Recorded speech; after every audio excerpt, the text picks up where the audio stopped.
Amen. Ile imhaka yo baba yin'wanyana. Ni kulungisa ta indlu ya n'wina. Kulungisa ta indlu ya n'wina. Loko mi ku mi tshama na n'wansati, mi nga fi, mi nga n'wi lovolangi. Loko mhani luya o rhanga a lova, mi nga lovolangi, mi ta lovolisiwa bokisi. Va ku hi nge lahli, u nge se humesa nchumu mukon'wana. U ta duma ku lovolani mi nga ta fana na n'wana wa ka ximanimani a nga lovolisiwa bokisi. Va ka va vula n'wina, lunghisa ta indlu ya wena.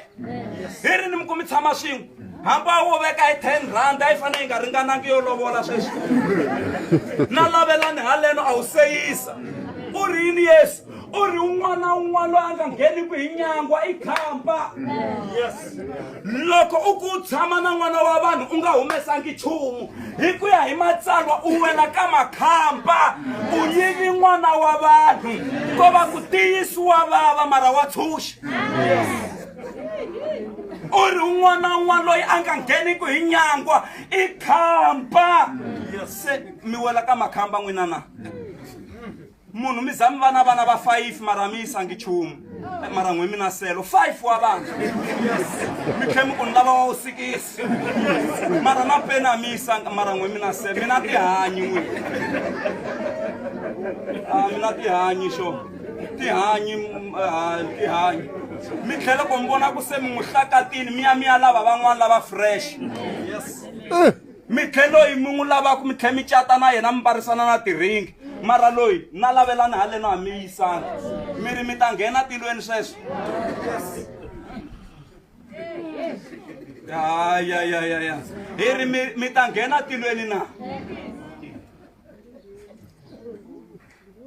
Ivi n'wi mi ku yena a tela yini ni nge se humesa nchumu. A ni vo mpampela na vona va lava vukati. Loko u ya ku ncoveka tihlampfi wa ti vona tihlampfi letiya wo hoxela se na vo zama ku kumbe n'wanuna loyi a nga ni hlayisa, kumbe man'wanako a nga tikombi. Yes. U tirha kahle. U nga fi, u nga lovolangi. Mukhalabye u famba ni ya lovola. Mukhalabye swi ta mhaka ku ni na malembe mangani. A ku lunghisiwa. Loko mi lava ku katekisiwa ni kona, mina ni nga ti nyikela ni ta ni ta katekisa. Yes. Ni nga ti nyikela ni ta ni ta katekisa. Amen. Hosi a yi hi pfuni yi hi katekisa. A yeni ya lunghisa. A yeni ya lunghisa ta yindlu ya hina. Lunghisa ta yindlu ya wena ri nge se pela. Lunghisa ta yindlu ya wena u nge se hundza ka misava leyi. Lunghisa ta yindlu ya wena ene u nga fi, u nga tsarisangi vana va wena kumbe nsati wa wena. Hi mhaka ya ku mali ya wena yi ta sala yi dyiwa hi khampani kumbe yi dyiwa hi bank. Famba tsarisa. Loko no n'wi tsarisa u ta hatla ni dlaya a endle ku kuma mali. U yo veka mali muni?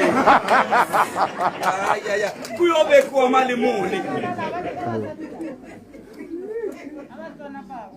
Lava tivaka xilungu loko mi ku mi hlaya mali mi nghenisa de. Veri i mali leyi mi yi tivaka mi nga xoku hi yona. Se ya n'wina na de a yi ngheni loko yi ku yi hlayiwa mali ya kona. Hi ku a mi xo hi yona. Ma susa vava va ka hina. N'wina